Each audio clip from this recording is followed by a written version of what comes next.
Hello everyone, welcome to UPSC IQ tab and a very good morning to all of you. I hope आप सब बहुत ही अच्छे होंगे। आज हम लक्ष्मीकांत का न्यू चैप्टर स्टार्ट करने जा रहे हैं जो कि है चैप्टर नंबर 38। लोक अदालत एंड अदर कोर्ट्स जो भी हम यहाँ पे स्टडी करेंगे। तो जैसा कि हम बात करते हैं कि जब हम लक्ष्मीकांत का सबॉर्डिनेट कोर्ट्स पढ़ रहे थे तो मैंने ये चीज़ आपको बताई थी कि किस तरीके से 6th एडिशन की लक्ष्मीकांत में आपको सबॉर्डिनेट कोर्ट और लोक अदालत जो हैं एक ही चैप्टर के अंदर इंक्लूडेड दिखेंगे। बट 7th एडिशन में जो है आपका सबॉर्डिनेट कोर्ट और जो लोक अदालत हैं उसके साथ साथ जो अदर कोर्ट्स देखने को मिलेगी, जैसे कि फैमिली कोर्ट हो गया है, परमानेंट लोक अदालत हम देखेंगे एंड ग्राम न्यायालय देखेंगे। और एक और टॉपिक जो है बेसिकली लोक अदालत वाले चैप्टर में एड ऑन हुआ है,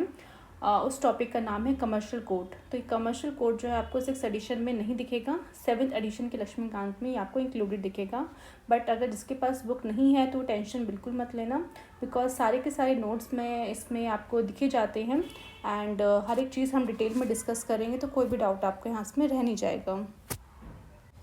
स्टार्ट करते हैं आज का डिस्कशन। सबसे पहले हम यहाँ समझने की कोशिश करेंगे कि जो नेशनल लीगल सर्विस अथॉरिटी है वो क्या चीज़ होती है एंड इस अथॉरिटी ने बेसिकली किस तरीके से लोक अदालत को फॉर्म किया है, उसके क्या क्या फीचर्स हैं, क्या क्या बेनिफिट्स हैं, वो सब जानने की हम कोशिश करेंगे इस आज की वीडियो में।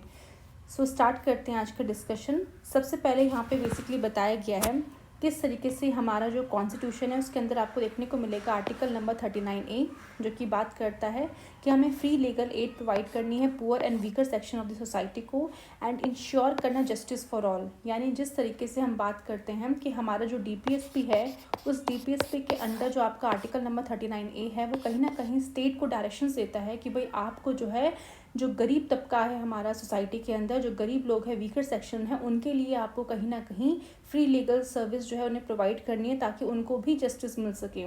और इसके साथ साथ देखने को मिलेगा आपका fundamental right under article 14 and article 22 clause 1 also ensure करता है, कहीं ना कहीं ऑब्लिगेटरी करता है स्टेट के ऊपर कि इंश्योर करवाओ इक्वालिटी बिफोर लॉ, यानी लॉ के सामने सभी इक्वल हैं, तो सभी को जो है कहीं ना कहीं जस्टिस मिलना चाहिए। And legal system which provide justice on the basis of equal opportunity to all, यानी हमारे लीगल सिस्टम में हर एक पर्सन जो है उनको अपॉर्चुनिटी मिलनी चाहिए कि उनको भी जो है एक लीगल सर्विस जो है कहीं ना कहीं उन्हें मिलनी चाहिए ताकि वो भी कहीं ना कहीं जस्टिस जो है ले सके। नेक्स्ट यहाँ पे बताया गया है, इसके लिए आपको देखना पड़ेगा कि किस तरीके से ईयर 1987 में then legal service authority act लाया जाता है पार्लियामेंट के द्वारा और उसको इन्फोर्स करवाया जाता है 9 नवंबर 1995 में, जो कहीं ना कहीं इस्टेब्लिश करेगा नेशन वाइड यानी पूरे के पूरे कंट्री में एक uniform network for providing free and competent legal services to the weaker section of the society on the basis of equal opportunity. ठीक है, तो कहीं ना कहीं हमारे पार्लियामेंट को लगा कि किस तरीके से उनकी एक ड्यूटी बनती है कि फ्री लीगल एड प्रोवाइड करनी है, वो ड्यूटी कहीं ना कहीं आपको DPSP के थ्रू आर्टिकल नंबर 39A से मिलती है। और साथ ही साथ उनके पास ऑब्लिगेशंस भी है कि आर्टिकल 14 और 22 क्लॉज 1 के तहत कि किस तरीके से उन्हें हर एक पर्सन के लिए जो है लीगल सर्विस को प्रोवाइड करवाना है। दैट्स वाई आपको देखने को मिलेगा पार्लियामेंट फाइनली 1987 के अंदर लीगल सर्विस अथॉरिटी एक्ट लेके आएगी और इसको इन्फोर्स करवाएगी 9 नवंबर 1995 के तहत। और इसके तहत आपको देखने को मिलेगा कि पूरे के पूरे नेशन में एक फ्री और कॉम्पिटेंट लीगल सर्विसेज प्रोवाइड की जाएंगी आपके वीकर सेक्शंस को। ठीक है, और ताकि हर एक पर्सन को जो इक्वल अपॉर्चुनिटी मिल सके, हर एक पर्सन को जस्टिस मिल सके। नेक्स्ट यहाँ बताया गया है the national legal service authority NALSA has been constituted under the legal service authority act 1987। तो इस पर्टिकुलर एक्ट के द्वारा एक अथॉरिटी बनाई गई है जिसका हम नाम है नालसा, शॉर्ट फॉर्म में हम इसको नालसा बोलेंगे एंड इसका फुल फॉर्म बेसिकली क्या है, नेशनल लीगल सर्विस अथॉरिटी। ठीक है, अब इस अथॉरिटी का काम क्या है, मॉनिटर करना और इवेलुएट करना implementation of the legal aid programmes and to lay down policies principle for making legal services available under the act. यानी इस पर्टिकुलर एक्ट के अंदर जो भी लीगल सर्विसेज प्रोवाइड करने की बात की जा रही है उन सब लीगल सर्विसेज को जो है किस तरीके से इम्प्लीमेंट करवाना है, उसके क्या प्रिंसिपल्स होंगे, उनकी क्या रिलेटेड पॉलिसीज़ होंगी, क्या क्या प्रोग्राम्स कहीं ना कहीं चलाने हैं जिससे लीगल एड लोगों तक पहुंच सके, उन सारे प्रोग्राम्स की इम्प्लीमेंटेशन को इवैल्यूएट करना कि भाई सही तरीके से लोगों तक वो चीज़ें पहुंच रही है नहीं पहुंच रही, ये भी चेक करना है। बिकॉज कई बार क्या होता है, गवर्नमेंट इतने सारे प्रोग्राम्स चलाती है, उसको इम्प्लीमेंट करती है, पर जिन लोगों के लिए वो प्रोग्राम हैं उन तक नहीं पहुंच पाते। क्यों नहीं पहुंच पाते, बिकॉज कहीं ना कहीं अवेयरनेस नहीं होती लोगों को, लोग जानते ही नहीं है किस तरीके से सरकार उनके लिए जो है हेल्प कर रही है। तो इसलिए बहुत इंपॉर्टेंट है उनकी इम्प्लीमेंटेशन को भी इवैल्यूएट करना, मॉनिटर करना किस तरीके से वो काम कर रहे हैं। इसके साथ साथ आपको देखने को मिलेगा हर एक स्टेट में जो है स्टेट लीगल सर्विस अथॉरिटी होंगी, और इन एवरी हाई कोर्ट में आपको high court legal service committee देखने को मिलेगी। एंड डिस्ट्रिक्ट लेवल पे आपको डिस्ट्रिक्ट लीगल सर्विस अथॉरिटी देखने को मिलेगी। तालुक लेवल पे तालुक लीगल सर्विस कमेटी देखने को मिलेगी, जो कि कॉन्स्टिट्यूट की गई है इन द डिस्ट्रिक्ट में most of the talukas to give effect to the policies in the direction of the NALSA and to provide free legal services to the people and conduct Lok Adalat in the state. यानी कि NALSA के द्वारा जो भी directions दी जाती हैं taluk levels को, किस तरीके से उनको जो है फ्री लीगल एड प्रोवाइड करनी है, और साथ ही साथ लोक अदालत भी कंडक्ट करनी है स्टेट के अंदर, सो दैट अगर मान लो किसी भी पर्सन का कोई भी डिस्प्यूट निकल के आता है, अब कौन कौन सा डिस्प्यूट लोक अदालत बेसिकली सॉल्व करता है वो हम आगे वाले अभी वीडियो में कवर करेंगे। बट जो चीज़ें उनकी जो है डोमेन में आती है, जो भी चीज़ें उनकी जुरिडिक्शन के अंदर आती हैं, तो उनको कहीं ना कहीं स्पीडी मैनर में और इनएक्सपेंसिव वे में सॉल्व करने की कोशिश करेंगी। इसके साथ साथ सुप्रीम कोर्ट ने लीगल सर्विस कमेटी बनाई है जो एडमिनिस्टर करेगी, इम्प्लीमेंट करेगी लीगल सर्विस प्रोग्राम को in so far as it relate to the supreme court of India. अगर यानी सुप्रीम कोर्ट ऑफ इंडिया में अगर मान लो उसमें अगर मान लो कुछ ऐसे वीकर सेक्शन सोसाइटी को जिनका केस चल रहा है या फिर कुछ भी लिटिगेशंस वगैरह हैं, अगर उस केस में अगर किसी को भी जो है लीगल सर्विस प्रोवाइड करनी है या फिर लीगल एड चाहिए कहीं ना कहीं, तो उसको कहीं ना कहीं देखने का जो काम है वो सुप्रीम कोर्ट के अंदर एक लीगल सर्विस कमेटी बना रखी है, जो कहीं ना कहीं एडमिनिस्टर करेगी और इम्प्लीमेंट करेगी जो भी लीगल सर्विसेज प्रोग्राम जो सुप्रीम कोर्ट के द्वारा चलाए जा रहे हैं, ताकि हर एक पर्सन जो भी वल्नरेबल है, जो भी इस पर्टिकुलर सर्विसेज जो के अंडर एलिजिबल है, उन पर्सनस को कहीं ना कहीं वो सर्विसेज प्रोवाइड करने का काम सुप्रीम कोर्ट में जो है ये पर्टिकुलर कमेटी करेंगी। The NALSA lays down policies, principles, guidelines and frame effective and economic scheme for the state legal service authority to implement the legal service program throughout the country। यानी कि जो state में देखो, centre में आपका NALSA दिखेगा, state में आपका जो है सालसा दिखेगा और डिस्ट्रिक्ट में आपका डालसा दिखेगा, ठीक है। तो यहाँ पे ये बताया जा रहा है किस तरीके से जो नालसा इसका काम क्या है, कुछ पॉलिसीज फ्रेमवर्क बनाना, प्रिंसिपल्स किन गाइडलाइंस के ऊपर काम करना है, और किस तरीके से एक इफेक्टिव और इकोनॉमिक स्कीम्स लेके आनी है जिसके तहत स्टेट में जो स्टेट लीगल सर्विस अथॉरिटी है उसका काम क्या है उन सारी पॉलिसीज़ को जो है इम्प्लीमेंट करना और उन सारे प्रोग्राम्स को जो है पूरी कंट्री के अंदर चलाना। Primarily, the state legal service authority, district legal service authority, and the taluk legal service committee, etc., have to be asked to discharge the following main functions on regular basis। ठीक है, तो यानी कि state level पे जो आपका salsa है, district level पे जो डालसा और तालुक लेवल पे जो आपका तालुक लीगल सर्विस कमिटीज़ हैं, उनका काम क्या है, क्या क्या फंक्शंस उन्हें परफॉर्म करने हैं वो यहाँ पे बता रखे हैं। पहला है प्रोवाइड करना है free and competent legal services to the eligible person. तो ये चीज़ बहुत इंपॉर्टेंट है कि सबको नहीं मिलेगा, जो पर्टिकुलर एलिजिबल है उनको मिलेगा। कौन कौन एलिजिबल है वो हम अभी देखेंगे। सेकंड, ऑर्गेनाइज करना लोक Adalat for एम्निकेबल settlement of dispute. अगर कोई डिस्प्यूट निकल के आता है तो उनके लिए लोक अदालत सेटअप करना, ताकि उस लोक अदालत के अंदर उन लोगों के जो भी डिस्प्यूट्स हैं उनको स्पीडी तरीके से सॉल्व किया जाए।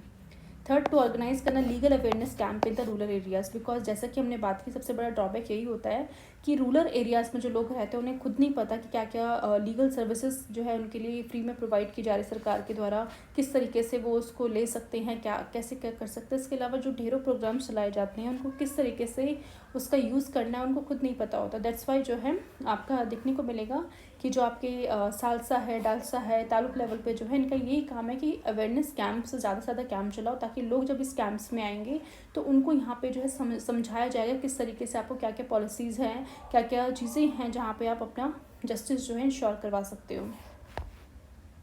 अब मेन चीज़ ये है कौन कौन सी लीगल सर्विसेज जो है उन लोगों को प्रोवाइड की जाएगी। सबसे पहला, payment of court fee, process fee and all other charges payable और incurred in connection with any legal proceeding. तो जो भी लीगल प्रोसीडिंग के दौरान जो भी आपको कोर्ट की फ़ीस देनी पड़ रही है या फिर प्रोसेस की फ़ीस देनी पड़ रही है या फिर कुछ भी आपको ऐसी कोई फ़ी देनी पड़ रही है, तो उसके दौरान आपको ये फ्री लीगल सर्विस प्रोवाइड की जाएगी।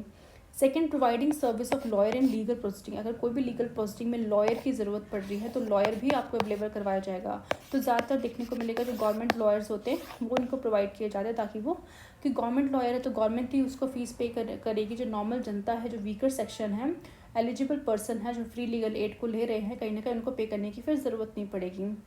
नेक्स्ट है obtaining and supply of certified copies of order and other document in the legal proceeding. अब लीगल प्रोसीडिंग में कौन कौन से चीज़ों की ज़रूरत पड़ती है आप जानते हो, डॉक्यूमेंट्स लगाने पड़ते हैं, इतनी सारी कॉपीज़ लगानी पड़ती है, एफिडेविट देना पड़ता है, तो हर एक चीज़ वहाँ पे ज़रूरत होती है। तो कहीं ना कहीं वो जो वीकर सेक्शन है, जो कि इकोनॉमिकली इतने ज़्यादा वीक है, तो खुद से वो इतना सब कुछ पैसा खर्च करेंगे, ये करेंगे, तो ये सोच के वो कभी वो जस्टिस लेते ही नहीं है। तो ये सारी चीज़ें उनको फ्री में प्रोवाइड की जाएंगी। नेक्स्ट है आपका preparation of appeal paper book including the printing translation of document in a legal proceeding. ठीक है, तो किस तरीके से मतलब जो भी पेपर वर्क होता है, प्रिंटिंग का कुछ भी कॉस्ट होगा, कोई भी डॉक्यूमेंट को ट्रांसलेट करना है, तो वो सब चीज़ें भी यहाँ पे प्रोवाइड करवाई जाएंगी। ठीक है,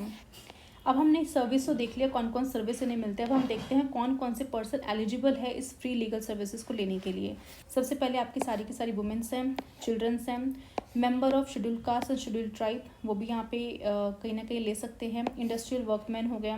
victim of mass disaster, violence, flood, drought, earthquake, industrial disaster, तो ऐसे जो भी डिज़ास्टर्स होते हैं उसमें जो भी विक्टिम्स होते हैं उनको भी कहीं ना कहीं इसमें इंक्लूड किया गया है। डिसेबल्ड पर्सन है, पर्सन इन कस्टडी, यानी कस्टडी में जो लोग हैं तो उनको भी यहाँ पे देखने को मिलेगा कि ये सर्विसेज के को लेकर वो कहीं ना कहीं जो भी अपना कोई भी प्रोसीडिंग वगैरह चढ़ानी है, या फिर जो भी उनके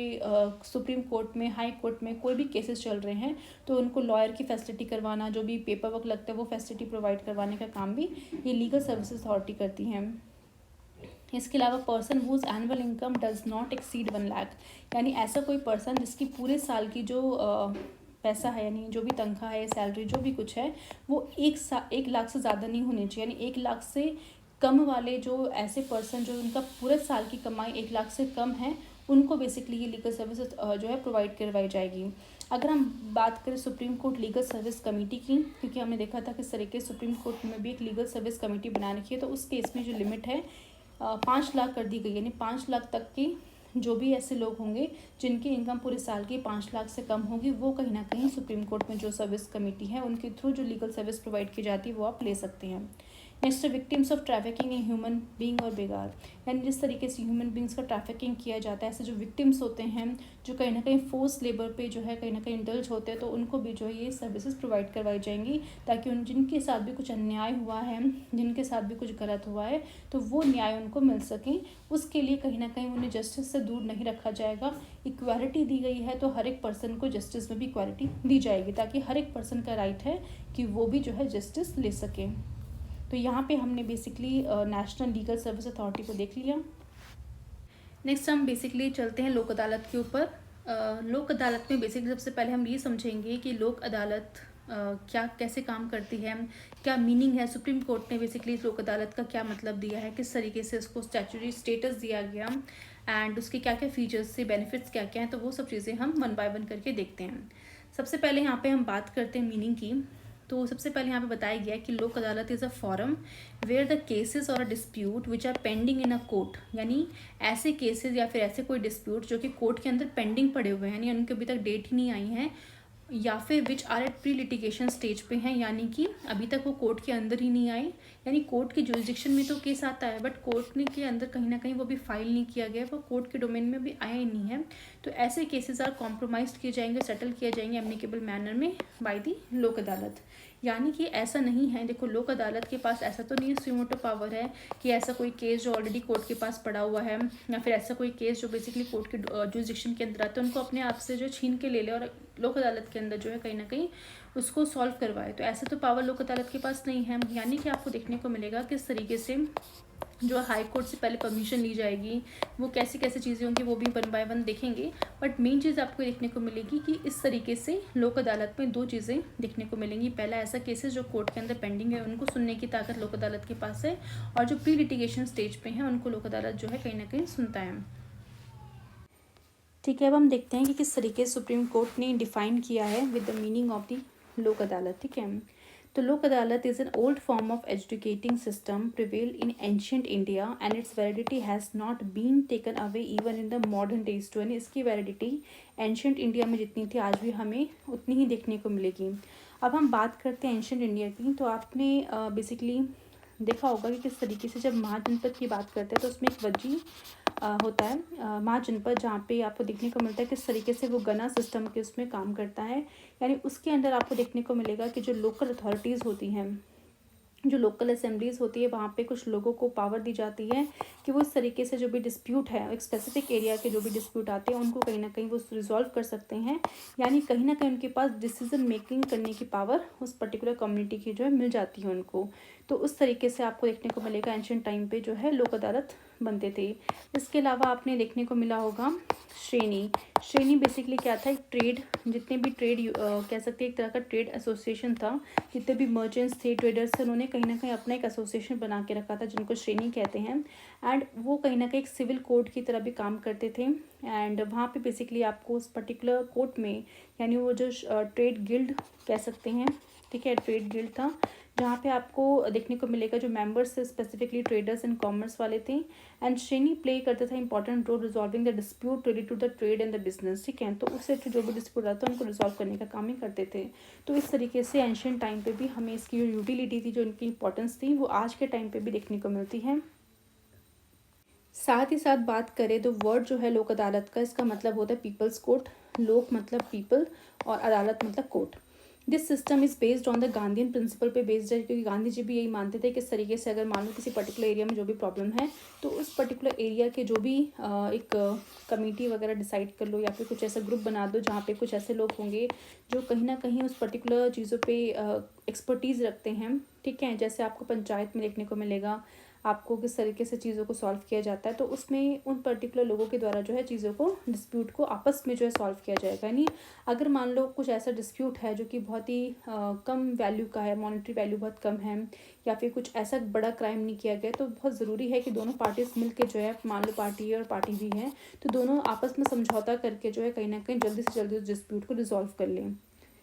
और इसके तहत हमने देखने को मिला था कि it is also component of ADR, यानी ऑल्टरनेट डिस्प्यूट रेजोल्यूशन सिस्टम, जिस तरीके से काम करता है, जहाँ पे हमने बताया था किस तरीके से आपको एक इसके अंदर मीडिएटर होता है, कंसीलिएटर का ऑप्शन होता है। तो ये सब चीज़ें जो हमने ऑलरेडी कवर कर रखी हैं, तो वो चीज़ें आपको आई एम श्योर आपको क्लियर होंगी।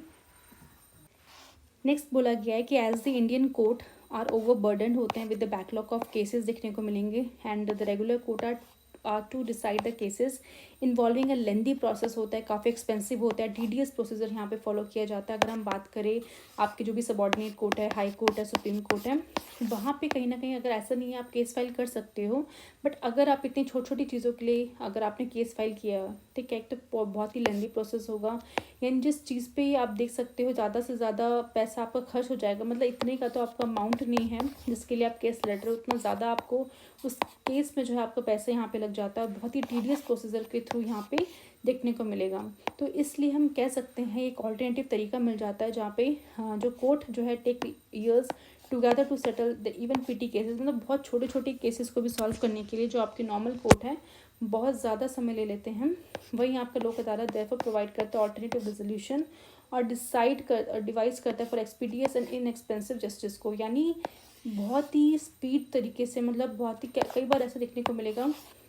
कि जब मान लो लोक अदालत बैठती है तो एक दिन में मान लो उन्होंने डिसाइड कर लिया कि आज हम जो भी मान लो कुछ भी ऐसा प्रॉपर्टी से रिलेटेड जो भी केसेस होंगे, डिस्प्यूट होंगे, उनको हम सुनेंगे, तो एक ही दिन में जो है मल्टीपल केसेस को रिजॉल्व किया जा रहा होता है, ठीक है। ऑल्दो चीज़ों पे ये ऐसा नहीं है कि बेसिकली दोनों पार्टी को आप नहीं सुन रहे, दोनों पार्टी को सुनना, उनके एविडेंसेस को देखना, उसके बिहाफ पे जो है कहीं ना कहीं डिसीजन लिया जाता है, बट इतना स्पीडी तरीके से यहाँ पे काम किया जाता है बिना किसी मतलब कि कोई भी यहाँ पे जो है आपको चार्जेस नहीं लगते, एक तरह से इनएक्सपेंसिव जस्टिस यहाँ पे प्रोवाइड करने की कोशिश की जाती है। Next, in Lok Adalat proceeding there are no victors और and vanquished and thus no rancour, मतलब ऐसा नहीं है कि कोई विनर या लूजर जैसी सिचुएशन नहीं होती। The experiment of Lok Adalat as an alternate mode of dispute settlement होता है, come to be accepted in India as a viable, economic, efficient और इनफॉर्मल माना गया लोक अदालत को, ठीक है। The Lok Adalat is another alternative in justice system में आपको देखने को मिलेगा। This is a recent strategy for delivering informal, cheap, expeditious justice to the common man by a way of settling dispute, यानी किस तरीके से जो भी आपको देखने को मिलेगा, जो भी आपका कॉमन मैन है, उनको बहुत ही इनफॉर्मल तरीके से, बहुत ही सस्ते तरीके से एक्सपीडियस जस्टिस जो प्रोवाइड करने की यहाँ पे काम किया जाता है। ऐसे डिस्प्यूट जो कि पेंडिंग है कोर्ट में, and also those which have not yet reach to the court by the negotiation negotiation के थ्रू यहाँ पे सॉल्व किया जाता है। कंसिलिएशन, नेगोशिएशन क्या होता है, कंसिलिएशन क्या होता है, ये ऑलरेडी हमने सबॉर्डिनेट कोर्ट वाले चैप्टर में पढ़ लिया था। अगर मान लो किसी को भी डाउट हो तो प्लीज़ एक बार उस वीडियो को आप देख सकते हो। तो यहाँ पे लोक अदालत नेगोशिएशन के थ्रू, कंसिलेशन के through and bye adopting a persuasive common sense को अडॉप्ट यहाँ पे मतलब के थ्रू यहाँ पे सॉल्व किया जाता है। And human approach to the problem of the disputant with the assistance of specially trained experienced member of a team of conciliator. तो यहाँ पे जो कंसिलेशन प्रोवाइड किया जाता है तो उसके लिए एक टीम बनाई जाती है कंसिलेटर की, जो कि काफ़ी ज़्यादा एक्सपीरियंस्ड होते हैं उस पर्टिकुलर फील्ड में, काफ़ी ज़्यादा ट्रेंड होते हैं। उनकी हेल्प से जो है यहाँ पे जो भी डिस्प्यूट है उनको सॉल्व करवाया जाता है। अब हम ये देखते हैं किस तरीके से स्टैट्यूटरी स्टेटस जो है लोक अदालत को कब मिला। अब हम बात करते हैं जो फर्स्ट लोक अदालत कैंप था इन द पोस्ट इंडिपेंडेंस में, इंडिपेंडेंस मिलने के बाद देखने को मिला था। ऑर्गेनाइज किया गया था गुजरात में 1982 में, मतलब एक तरह से कैंप टाइप लगाया गया था। And this initiative proved very successful माना गया था इन सेटलमेंट ऑफ डिस्प्यूट, यानी गुजरात में एज एक्सपेरिमेंट करने के लिए चीज़ की गई थी। तो काफ़ी ज़्यादा डिस्प्यूट को यहाँ पे सक्सेसफुली जो है कहीं ना कहीं देखने को मिला कि रिजॉल्व किया जा रहा है। और जब इस तरीके से बहुत ही सक्सेसफुल और कम टाइम के अंदर जब चीज़ें रिजॉल्व होने लग गई थी, तो ये चीज़ कहीं ना कहीं आपको देखने को मिलेगा बाकी स्टेट्स में भी जो है कहीं ना कहीं लोगों के अंदर बहुत ही जिज्ञासा आ गई कि भाई इस तरीके से अगर चीज़ें हो सकती हैं तो हमें नॉर्मल कोर्ट जाने की ज़रूरत नहीं पड़ेगी। तो वही आपको देखने को मिलेगा। Consequently the institution of Lok Adalat started spreading to other parts of the country, में भी स्प्रेड होना शुरू हो गया।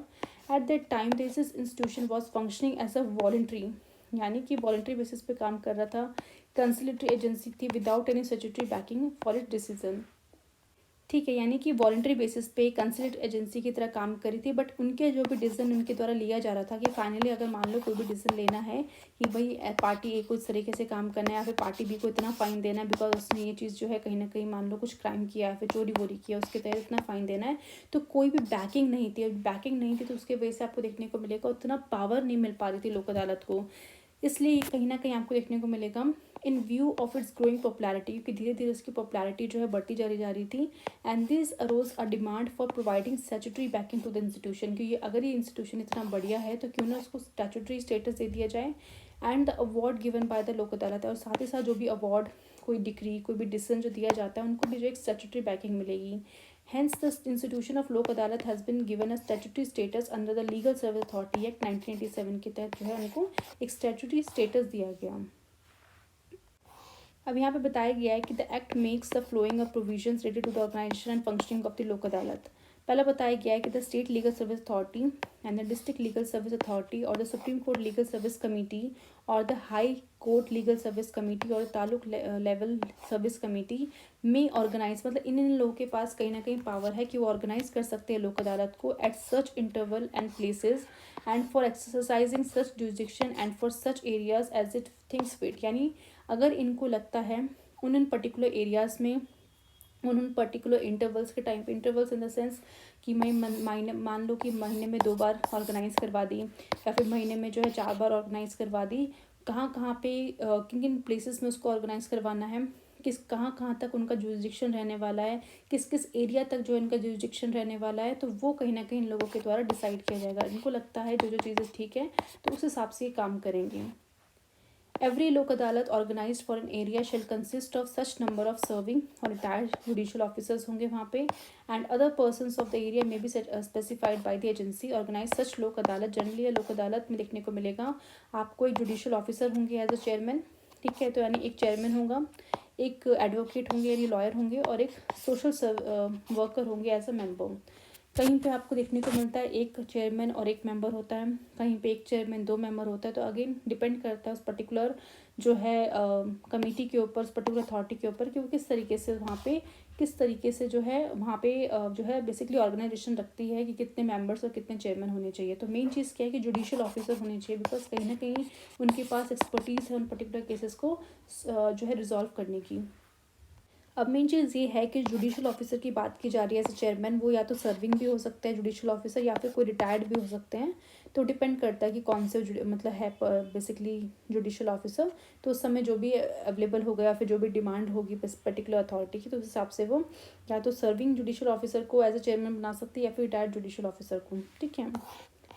अब हम देखते हैं Lok Adalat shall have jurisdiction to determine and to arrive at a compromise और सेटलमेंट बिटवीन द पार्टीज और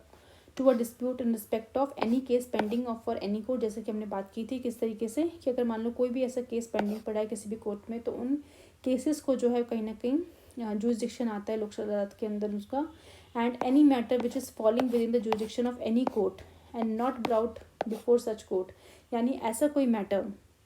जो उस पर्टिकुलर कोर्ट के जुरिसडिक्शन में आता है बट कोर्ट तक अभी तक वो मैटर पहुंचा नहीं है, उन मैटर्स को भी कहीं ना कहीं लोक अदालत सुन सकती है। एक कॉम्प्रोमाइज़ और सेटलमेंट के थ्रू जो है कहीं ना कहीं डिस्प्यूट को सुना जा सकता है लोक अदालत के द्वारा।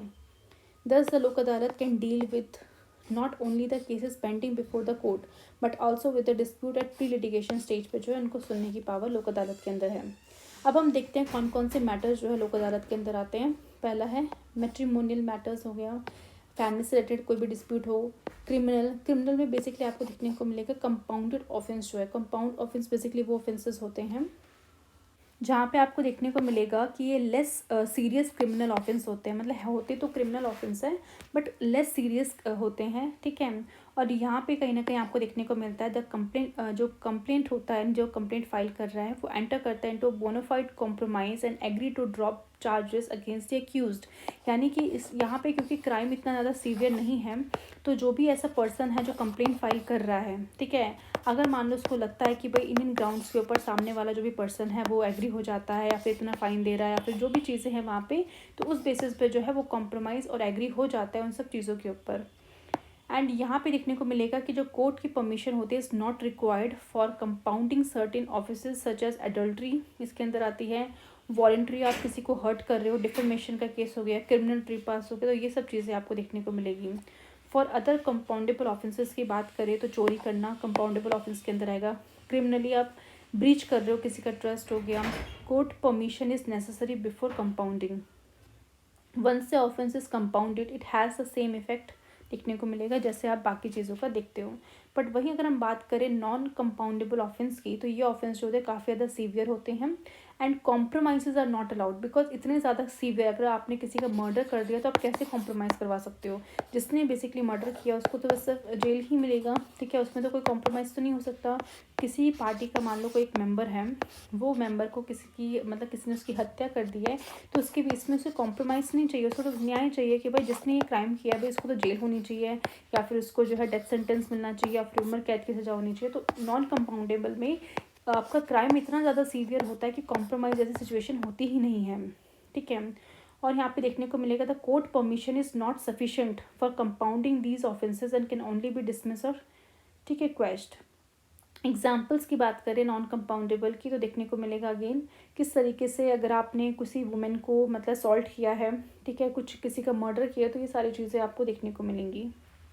इसके अलावा लैंड से रिलेटेड कोई एक्विजिशन से रिलेटेड केसेस हैं, ये लोक अदालत के डोमेन में आते हैं। लेबर डिस्प्यूट है, वर्कमैन कंपनसेशन का कोई केस है, बैंक रिकवरी का केस है, पेंशन का केस है, house board and slum clearance का केस है, हाउसिंग फाइनेंस का केस है, कंज्यूमर ग्रीवेंस केस का केसेस है, इलेक्ट्रिसिटी मैटर है या फिर dispute related to telephone bill है, म्यूनसिपल मैटर्स है including the house tax cases, dispute with the cellular companies के साथ है। ये सारी चीज़ें जो है लोक अदालत के डोमेन में आती हैं।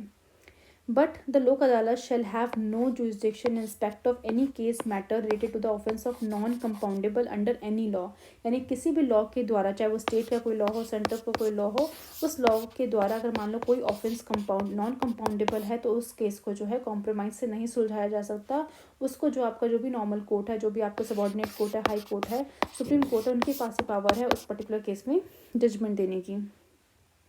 In other words, the offences which are non-compoundable under any law fall outside the purview of the Lok Adalat। Next आपको देखने को मिलेगा any case pending before the court can be refer to the Lok Adalat for settlement. अब हमने जैसे कि बात की थी कि लोक अदालत में दो तरह के केसेस आते हैं, ऐसा केस जो कोर्ट के अंदर पेंडिंग हो या फिर ऐसा कोई केस जो कोर्ट के जुरिसडिक्शन में आता हो बट कोर्ट के पास अभी तक वो केस आया ना हो। तो किस तरीके से ऐसे केसेस जो है लोक अदालत के पास आएंगे, अपने आप तो चल के नहीं आ जाएंगे, ना ही लोक अदालत के पास इतनी पावर है कि उनसे छीन के कहीं ना कहीं उस पर्टिकुलर केसेस में देखने को मिले कि वो खुद सॉल्व कर रही हो, तो ऐसा भी नहीं होगा। तो यहाँ पे 3 चीज़ यहाँ पे बताई गई है। पहला, the parties thereof agree to settle the dispute in the Lok Adalat, यानी ऐसा कोई केस जो कोर्ट में पेंडिंग पड़ा है, तो अगर मान लो जो भी पार्टी है, मान लो पार्टी नंबर ए है, पार्टी बी है, दोनों को लगता है कि यार इतने टाइम से जो है केस ना पेंडिंग पड़ा हुआ है, कुछ डिसीजन भी नहीं आ रहा है, कुछ नहीं हो रहा है, तो यहाँ पे देखने को मिलेगा दोनों पार्टीज अगर एग्री हो जाती हैं कि भाई ये जो केस हमारा पेंडिंग पड़ा है ना, इस केस को, क्योंकि ये केस जो लोकसभा के लोक अदालत के जुरिडिक्शन में आता है, तो क्योंकि ये लोक अदालत के जुरिडिक्शन में आता है, तो इस केस को हम दोनों ही पार्टी देखो यहाँ पे एग्री हो रही हैं कि हम इस केस को जो है यहाँ पे लोक अदालत के अंदर लेके जाएंगे और लोक अदालत के अंदर जो है इस केस को सुना जाएगा। ठीक है, तो यानी पहला केस क्या होगा, जब दोनों पार्टी यहाँ पे एग्री हो जा रही है उस पर्टिकुलर डिस्प्यूट को सेटल करने के लिए लोक अदालत के अंदर। दूसरा है कि one of the party thereof make an application to the court referring the case to the Lok Adalat, यानी कि सेकंड केस में बोला जा रहा है कि अगर मान लो 2 पार्टी इन्वॉल्व है, कोई मान लो कोई भी एक पार्टी अगर मान लो एप्लीकेशन लिखे और एप्लीकेशन लिख के जो है अपनी जो भी कोर्ट, जहाँ पे वो कोर्ट कहीं ना कोई भी केस जो बेसिकली लोक अदालत के अंदर पेंडिंग पड़ा हुआ है,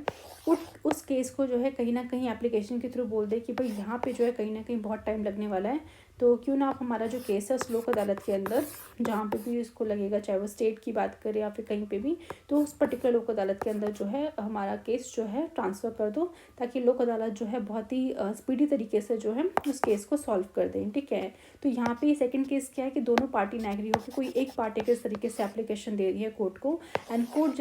जो है देखने को मिलेगा फिर उनका केस जो है ट्रांसफ़र कर देगा लोक अदालत पे। थर्ड है आपका, the court is satisfied that the matter is an appropriate one of take cognizance और बाय दी लोक अदालत, यानी कि थर्ड केस में बोला जा रहा है कि मान लो कि कोर्ट खुद सेटिस्फाई हो जाए कि भाई ये जो मैटर है ना, ये कहीं ना कहीं जो है लोक अदालत सुनेगी तो कहीं ना कहीं बहुत जल्दी एक्शन ले पाएगी, तो दैट्स वाई कोर्ट अपनी मर्जी जो है कहीं ना कहीं उस मैटर को उस पर्टिकुलर लोक अदालत को ट्रांसफ़र कर देगा। तो ये 3 केस आई होप आपको समझ में आ गए होंगे। यहाँ पे अगर दोनों पार्टी एग्री होके जा रही हैं, कोई एक पार्टी कोर्ट में एप्लीकेशन दे के कर रही हो, या फिर कोर्ट खुद जो है उस पर्टिकुलर केस को ट्रांसफ़र कर रहा है या फिर जो है लोक अदालत को सौंप रहा है, ताकि वो मैटर जो है लोक अदालत की जुरिडिक्शन के अंदर भी आता है और लोक अदालत उसको बेसिकली सुन भी लेगी। नेक्स्ट हम बात करते हैं in the case of pre litigation dispute, यानी कि ऐसा कोई मैटर जो अभी तक कोर्ट की जुरिडिक्शन के अंदर तो है बट कोर्ट में सबमिट नहीं हुआ, इसकी हम बात करें तो matter can be referred to the Lok Adalat को रेफर कर दिया जाएगा for settlement by the agency organising the Lok Adalat, यानी जो पर्टिकुलर एजेंसी ऑर्गेनाइज करे, चाहे वो नालसा हो, चाहे वो सालसा हो, चाहे वो डालसा हो, चाहे वो तालुक लेवल पे हो, तो जो भी एजेंसी उसको ऑर्गेनाइज करे लोक अदालत को, तो वहाँ पर देखने को मिलेगा कि उस मैटर को जो है रेफर कर दिया जाएगा लोक अदालत के अंदर on receipt of application from any one of the parties of the dispute. अब मेन चीज़ क्या है कि किसी भी एक पार्टी के द्वारा अगर मान लो एप्लीकेशन आती है कि भाई क्योंकि ये केस जो है अभी तक कोर्ट के अंदर भी नहीं गया है, तो यहाँ पे कोई भी एक पार्टी क्या कर रही है, एप्लीकेशन लिख के दे रही है कि भाई हमें लोक अदालत के अंदर अपना केस सॉल्व करवाना है, तो देखने को मिलेगा जो भी एजेंसी होगी वो उस पर्टिकुलर केस को फिर रेफर कर देगी लोक अदालत के अंदर, एंड लोक अदालत जो है वहाँ पर उस केस को सॉल्व कर देगा। Next, the Lok Adalat shall have the same power as vested in the civil court under the Code of Civil Procedure 1908 while trying a suit in respect of flowing matters, यानी कि एक civil court के पास जो power होती है under the code of civil procedure के अंदर, यानी कि जो आपका कोड ऑफ सिविल प्रोसीजर जो होता है 1908 का, उसमें कहीं ना कहीं जो पावर्स एक दी गई है एक सिविल कोर्ट को कि किस तरीके से सिविल कोर्ट जो है सम्मन कर सकता है, किस तरीके से एविडेंस को बुला सकता है, तो वही सेम पावर आपको देखने को मिलेगी लोक अदालत को भी दी गई है इस पर्टिकुलर प्रोसीजर के तहत। ठीक है, अब कौन कौन से मैटर्स यहाँ पे देखने को मिलेंगे। पहला कि the summoning and then forcing the attendance of any witness explaining him और ओथ, यानी किस तरीके से अगर मान लो कोई भी विटनेस है उस पर्टिकुलर डिस्प्यूट से रिलेटेड, तो उस विटनेस को बुलाया जाएगा, उसे सम्मन करने के लिए बोला जाएगा कि भाई आपको उस लोक अदालत के अंदर आना पड़ेगा, उससे ओथ दिलवाई जाएगी कि भाई जो भी आपने, क्योंकि आप विटनेस हो, उस गवाह हो कहीं ना कहीं उस पर्टिकुलर केस के, तो यहाँ पे आपको ओथ लेके कहीं ना कहीं जो है चीज़ों को बताना है, होता नहीं शपथ दिलवानी है कि हम शपथ लेते हैं कि जो बोलूँगा सच बोलूँगा इस तरीके से, तो वो वहाँ पे अपना जो है कोई ना कोई बयान दे के आप इस तरीके से अपनी एज ए विटनेस आप यहाँ पे उनको बुलाया जा सकता है लोक अदालत के द्वारा। नेक्स्ट है आपका the discovery and the production of any document, तो यहाँ पे बात की जाएगा डिस्कवरी की, तो यहाँ पे डिस्कवरी रेफर करता है the pre trial process where party in a legal case exchange करती है information related to the witness and the evidences जो भी चीज़ें उनके पास है वहाँ पे चीज़ों को कहीं ना कहीं उनकी जो भी इंफॉर्मेशन है कि भाई हम हमारे जो है इस पर्टिकुलर केस में ये पर्टिकुलर विटनेस है, ये एविडेंसेस है, तो उसको शेयर करवाया जाता है। It ensures the transparency and clarity आती है about the facts of the cases, यानी केसेस से रिलेटेड जो भी फैक्ट्स हैं। तो फैक्ट्स इन द सेंस जैसे कि हमने बात की थी क्वेश्चन ऑफ फैक्ट की, कि क्या क्या क्या एविडेंसेस वहाँ पे मिले हैं, कौन कौन से विटनेस है, तो वो जो है चीज़ें यहाँ पे बुलाई जाती हैं। ठीक है, अब हम बात करें प्रोडक्शन ऑफ एनी डॉक्यूमेंट की, तो it involve the requesting relevant document लाने की बात की जाती है फ्रॉम द पोजिशन पार्टी से, यानी जो भी अपोजिंग पार्टी है उनसे रिलेवेंट डॉक्यूमेंट्स जो है मंगवाए जाते हैं। एंड दीज डॉक्यूमेंट जो है कहीं ना कहीं आपको देखने को मिलेगा, जो भी रिकॉर्ड है, कोई कॉन्ट्रैक्ट है, ठीक है, कोई भी एक ऐसा मटीरियल है, रिलेवेंट मटीरियल जो इस केस को कहीं ना कहीं काफ़ी ज़्यादा स्ट्रॉन्ग बना सकता है, तो वो सब चीज़ें यहाँ पे मंगवाई जाती हैं। फॉर एग्जाम्पल अगर हम बात करें कोई भी प्रॉपर्टी डिस्प्यूट है, तो if one party claims the ownership based on a title, कि मान लो कि ये भाई प्रॉपर्टी जो है मेरी है, क्यों मेरी है, तो उस क्योंकि ये मतलब इस पर्टिकुलर प्रॉपर्टी का जो ओनर हूँ वो मैं हूँ, तो कैसे पता चलेगा, तो क्योंकि उससे रिक्वेस्ट किया जाएगा कि भाई अगर आप इस पर्टिकुलर प्रॉपर्टी के ओनर हो तो जो भी आपके पास जो भी पेपर वर्क है वो हमारे साथ जो है शेयर करो, ताकि हमें पता चले कि आप इस प्रॉपर्टी के ओनर हो। एंड साथ ही साथ अदर पार्टी से रिक्वेस्ट किया जाएगा कि इसकी जो ऑथेंटिसिटी है कि मतलब कई बार क्या होता है कि अगर मान लो कोई ऐसा प्रॉपर्टी है जो सदियों से मतलब देखने को मिलेगा उनके एंसेस्टर की प्रॉपर्टी है, बट किसी को देखने को मिलेगा कोई और पार्टी है वो क्लेम करिए कि भाई मैंने तो इसे किसी ओनर से ख़रीदा है, तो क्योंकि अब मैंने से ख़रीदा है तो दैट्स वाई मेरे पास पेपर भी है कि मैंने इसको ख़रीदा हुआ है, तो ये प्रॉपर्टी अब मेरी हो गई। तो यहाँ पे आपको देखने को मिलेगा कि पार्टी ए भी क्लेम कर रही है कि भाई ये तो मेरे दादा परदादाओं की ज़मीनें हैं, तो ये कैसे किसी और की हो सकती है, तो वही पार्टी भी इसको क्लेम कर रही है कि भाई मैंने तो उसको एक ओनर से ख़रीदा है। तो यहाँ पे कहीं ना कहीं अब मेन चीज़ क्या है कि एविडेंसेस बुलाए जाएंगे, विटनेसेस को लाया जाएगा, प्रूफ किया जाएगा कि सच में जो है कौन यहाँ पे सच बोल रहा है, क्या सच में अगर इसकी जो है ये एंसेस्टर्स की प्रॉपर्टी है तो कुछ ना कुछ सबूत होगा। तो इन सब के बेसिस पे आपको देखने को मिलेगा कि वो सारे के सारे डॉक्यूमेंट्स को जो है बुलाया जाएगा। नेक्स्ट है the reception of evidences on affidavit. Affidavit की अगर बात करें तो एक रिटन स्टेटमेंट होता है made under the oath and they serve as evidence in legal proceeding, यानी कि अगर मान लो कोई भी एक ऐसा पर्सन है जो कोर्ट नहीं आ सकता बट उसने लिखित में वो चीज़ें दे दी है और कहीं ना कहीं वहाँ पे अपने एक अंडर द ओथ वो भी चीज़ें जो भी लिख के वो दे रहा है, तो उसको जो है एक एविडेंस ही कंसिडर किया जाएगा। When evidence is presented through the affidavit के फॉर्म पे जब प्रेजेंट किया जाता है तो इट एलिमिनेट करता है नीड ऑफ ओरल टेस्टिमनी की ज़रूरत नहीं है, यानी उसको ओरली वो चीज़ें बोलने की ज़रूरत नहीं, क्योंकि आपने लिख के जो है कहीं ना कहीं उसको दे दिया है। And it eliminates the need of the oral testimony and the party submit there version of events in writing के फॉर्म पे भी जो है दे सकती है लिख के, साइन करके, and swan before a notary और मजिस्ट्रेट, यानी जो भी नोटरी का ऑफिस होता है, जो भी मजिस्ट्रेट होता है, उनके सामने कहीं ना कहीं शपथ लेके जो भी वो चीज़ें लिखता है कि हाँ भाई मैं कबूल करता हूँ कि ये चीज़ें मैंने देखी हैं, मैं यहाँ पे विटनेस था, मैंने ये चीज़ क्राइम होते हुए देखा है, तो वो जब एफिडेविट के फॉर्म पे लिख के दे देता है तो उसकी वैल्यू भी उतनी ही होती है जितनी एक ओरल एविडेंस की होती है। एक ओरल जो है वर्बली जब वो टेस्टिमनी देते हैं उसकी जो वैल्यू होती है वो रिटन डॉक्यूमेंट की भी होती है।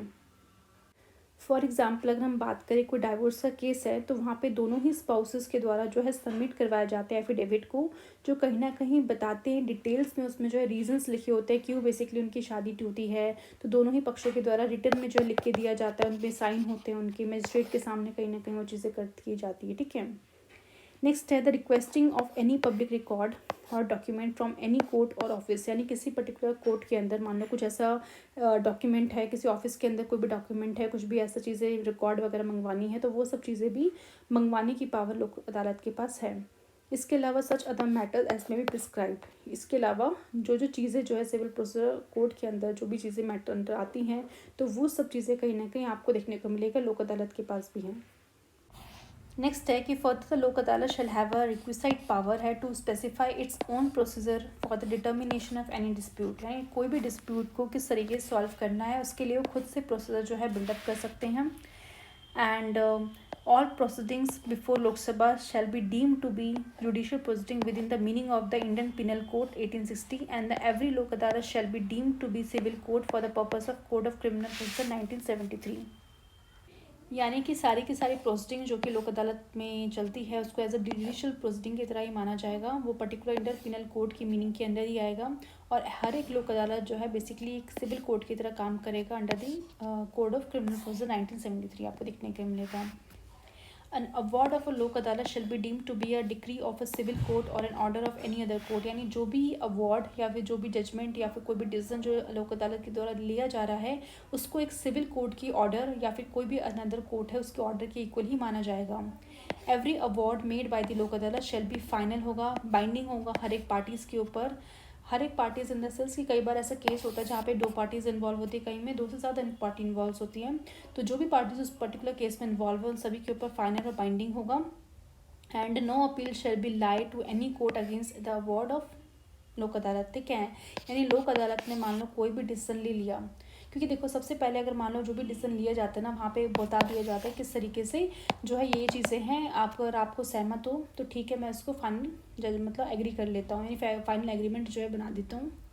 कहीं ना कहीं पार्टीज़ की सर्व सहमति से जो है ये सब चीज़ें होती है। अगर लगता है कि पार्टी भाई सहमत नहीं है, ये इन कंडीशंस के ऊपर कोई पार्टी ये नहीं मान रही, कोई पार्टी वो नहीं मान रही, तो वहाँ पे आपको देखने को मिलेगा कि थोड़ी बहुत प्रॉब्लम हो जाती है। बट अगर मान लेते हैं कि जो भी चीज़ें यहाँ पे रिजॉल्व करने के लिए करवाई गई हैं वहाँ पे कुछ चीज़ें कॉम्प्रोमाइज़ पार्टी ने कर ली, कुछ एक पार्टी ने कर ली, कुछ नहीं दूसरी पार्टी ने कर ली, तो लास्ट में जो है कहीं ना कहीं दोनों ही पार्टी जो है कहीं ना कहीं सहमत हो गई कि ठीक है हम कॉम्प्रोमाइज़ कर लेते हैं, ये चीज़ें कर लेते हैं। तो उसके बाद ही जो लोक अदालत जो अपनी फाइनल जजमेंट देता है और एक बार जजमेंट दे दी क्योंकि ऑलरेडी आपने इसको मान लिया था और जो है आपने मान लिया है तो उसने फाइनली जब जजमेंट दे दिया तो अब वो दोनों पार्टीज़ के ऊपर बाइंडिंग होगा कि उसको फॉलो करना ही पड़ेगा, उससे रिलेटेड कोई भी अपील वो नहीं डाल सकती। तो यही इसका ही बाद में ड्रॉबैक निकल के आएगा कि अगर इन केस दोनों पार्टीज़ अगर नहीं मानती हैं,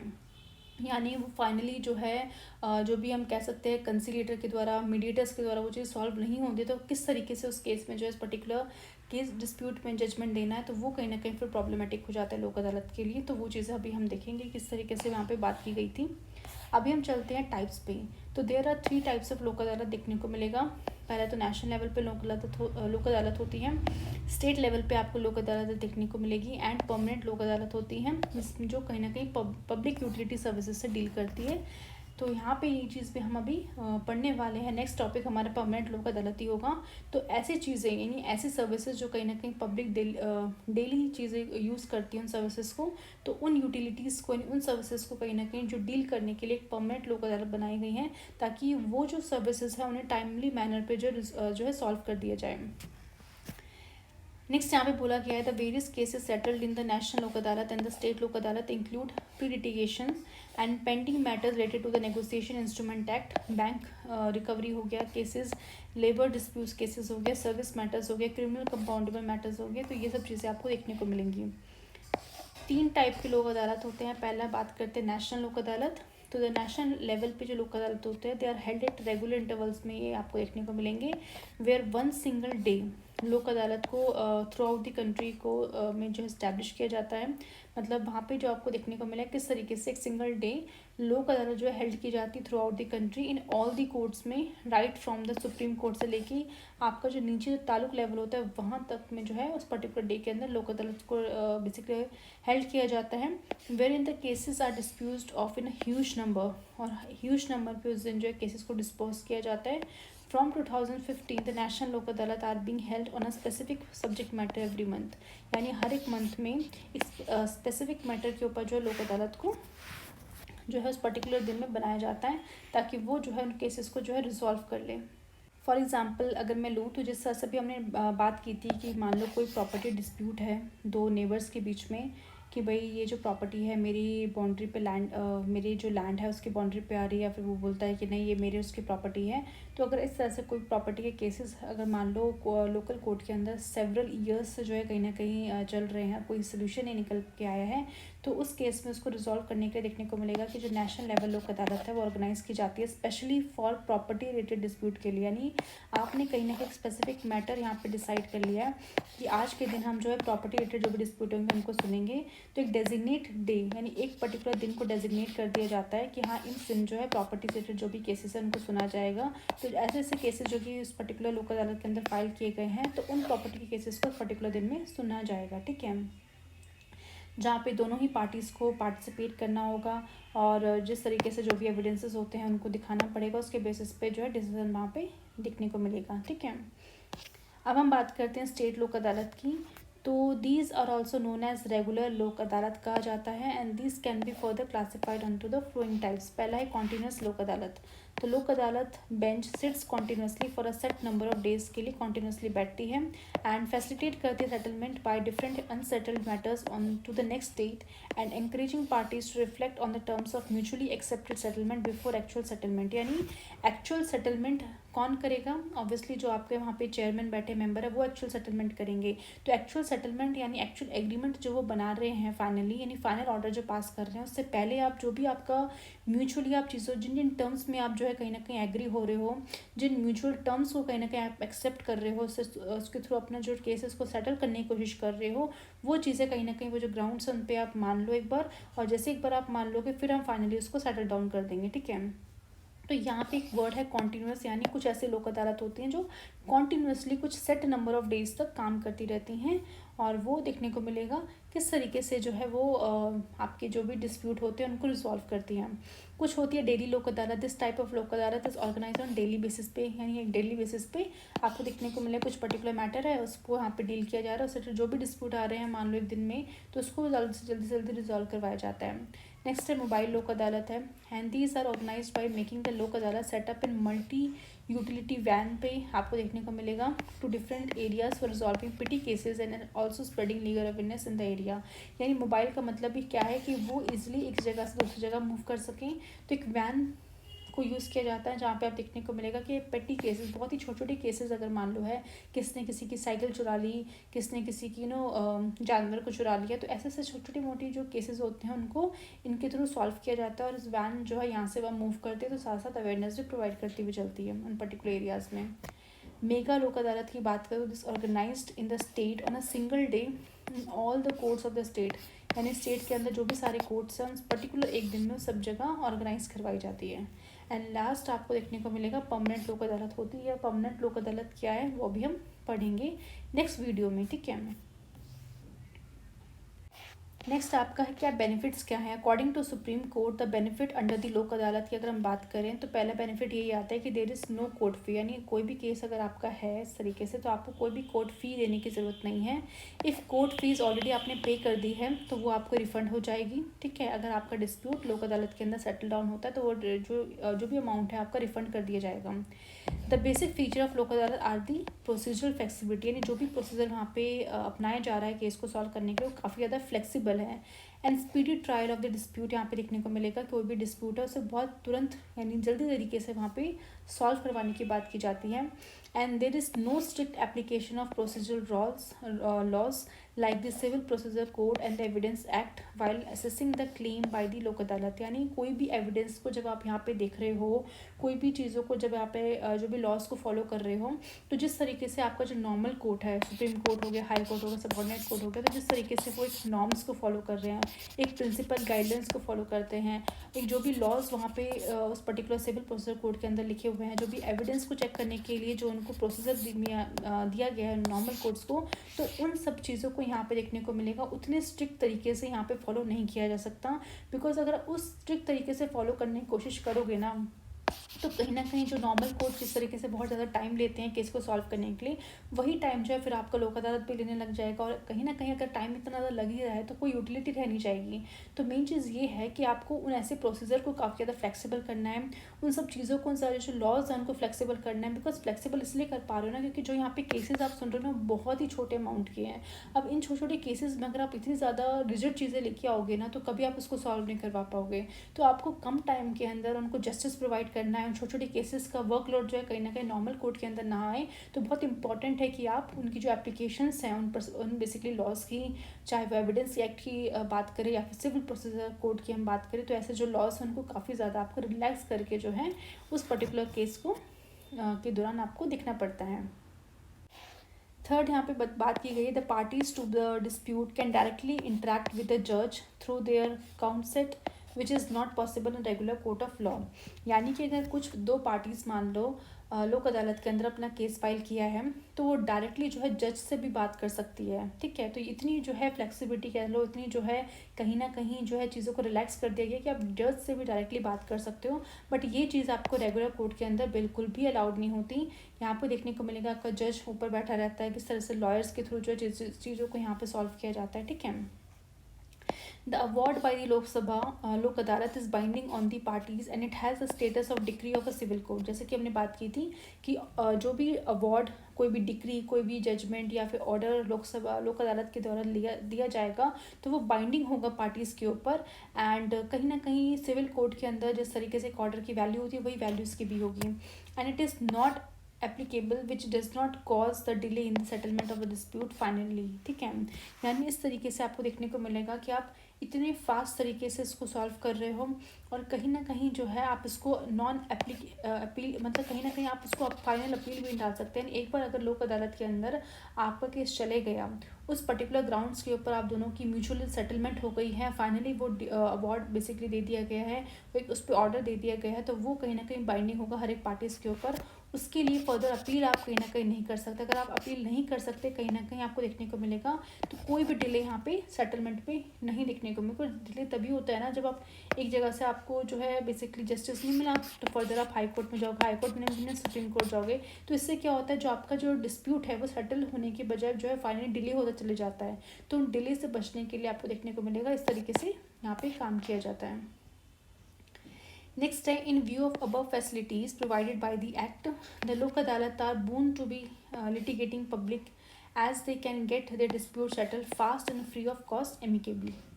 The Law Commission of India summarized the advantage of alternate dispute resolution in the following way. कि किस तरीके से ये लेस एक्सपेंसिव होते हैं, खर्चा कम लगता है, बहुत कम टाइम में हो जाता है settlement, and it is free from technicalities विज़ conducting of cases in a law court. यानी जिस तरीके से नॉर्मल कोर्ट्स में आपको इतनी ज़्यादा टेक्निकलिटीज़ देखने को मिलेंगी, अगर मान लो एविडेंसेस हैं तो एविडेंसेस अगर मान लो कोई मिले हैं कि भाई ये हमें फ़ोन मिला है तो नॉर्मल फ़ोन मिला है, अच्छा फ़ोन मिला है तो फाइनली उसे फॉरेंसिक लैब में भेजो, देखो उसकी किस में फिंगरप्रिंट है। तो मतलब इतनी ज़्यादा टेक्निकलिटीज़ यहाँ पे इंडल्ज होती है एक नॉर्मल कोर्ट के अंदर, बट यहाँ पे वो कहीं ना कहीं वो सारी टेक्निकलिटीज़ से फ्री होता है।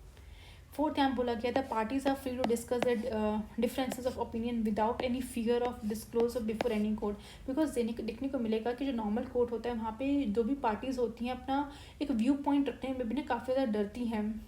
बट यहाँ पे लोक अदालत के अंदर देखने को मिले किस तरीके से जज के थ्रू आप बात कर रहे हो, उनसे डायरेक्टली अपने जो है व्यू पॉइंट रख पा रहे हो। तो इससे क्या पता चल रहा है कि आप इस तरीके से बिना किसी डर के अपनी जो भी चीज़ें हैं आप खुल के जो है अपने जो भी लोक अदालत में जो भी जजेस बैठे उनके सामने अपने व्यू पॉइंट रख सकते हो फ्री तरीके से। ठीक है, parties have to feeling that there is no losing और विनिंग। बिकॉज यहाँ पे जो दोनों पार्टीज इन्वॉल्व है या फिर दो से ज़्यादा पार्टीज इन्वॉल्व है, उनको यहाँ पे फीलिंग ये आती है कि भाई कोई भी इस पर्टिकुलर केस जो भी हमारा सेटल डाउन होगा उसमें ना कोई हारने वाला है ना ही कोई जीतने वाला है। And between them but at the same time their grievances redressal and their relationship is restored. यानी जो भी उनके ग्रीवेंसेस थे वो तो सॉल्व हो गई होंगी, बट कुछ भी ऐसा नहीं होगा। क्योंकि देखो नॉर्मली क्या होता है, अगर मान लो दो पार्टीज है तो किसी एक पार्टी के ऊपर आपने फेवर कर दिया कि हाँ भाई इसका इतना लॉस हुआ था, पार्टी बी को जो है इतना पैसा देना पड़ेगा बिकॉज इसका इतना लॉस हुआ था। तो यहाँ पे आप क्या कर रहे हो, पार्टी को जिता रहे हो, पार्टी भी कहीं ना कहीं पर्टिकुलर केस हार गई। बट लोक अदालत में क्या है, कोई भी हार जीत नहीं है, दोनों के बीच में जो भी चीज़ें यहाँ पे हो रही सेटल डाउन हो रही हैं उनकी ग्रीवांसेस को पहले तो रिड्रेसल किया जा रहा है और दोनों का जो रिलेशनशिप है उसको वापस से रिस्टोर किया जा रहा है। ठीक है, अगर मान लो दोनों के बीच में कुछ भी लड़ाई झगड़ा हुआ था तो फाइनली वो कॉम्प्रोमाइज़ करके या फिर चीज़ों को म्यूचुअली जो है उस चीज़ को एग्री करके वो चीज़ों को सेटल डाउन कर रहे हैं। तो ये सबसे बड़ी इंपॉर्टेंट बात है। ठीक है, तो ये हमने लॉ कमीशन के द्वारा जो भी एडवांटेजेस थे वो हमने देख लिए हैं। सो आज के लिए हम इतना ही रखते हैं, बाकी नेक्स्ट वीडियो में हम परमानेंट लोक अदालत को देखेंगे एंड इसके अलावा जो आपका नेक्स्ट टॉपिक होगा फैमिली कोर्ट, इन दोनों को हम नेक्स्ट वीडियो में कंप्लीट कर देंगे। एंड उसके बाद जो एक और वीडियो आएगी वहाँ पे हम ग्राम न्यायालय को और कमर्शियल कोर्ट को भी फिनिश कर लेंगे। सो आई होप आपको आज का वीडियो अगर पसंद आए तो प्लीज़ हमारे चैनल को सब्सक्राइब कीजिए, लाइक कीजिए वीडियो को और ज़्यादा से ज़्यादा शेयर कीजिए। बिकॉज ऐसे लोग बहुत सारे होंगे जो कहीं ना कहीं इन सारे चैप्टर्स को पढ़ते टाइम बहुत ज़्यादा डिफ़िकल्टी फेस करते होंगे। अगर थोड़ी बहुत हेल्प इस वीडियोज़ के थ्रू अगर उनको मिल पाए तो उससे बेटर कुछ नहीं हो सकता। ओके, सो मिलते हैं नेक्स्ट वीडियो में। Thanks, bye.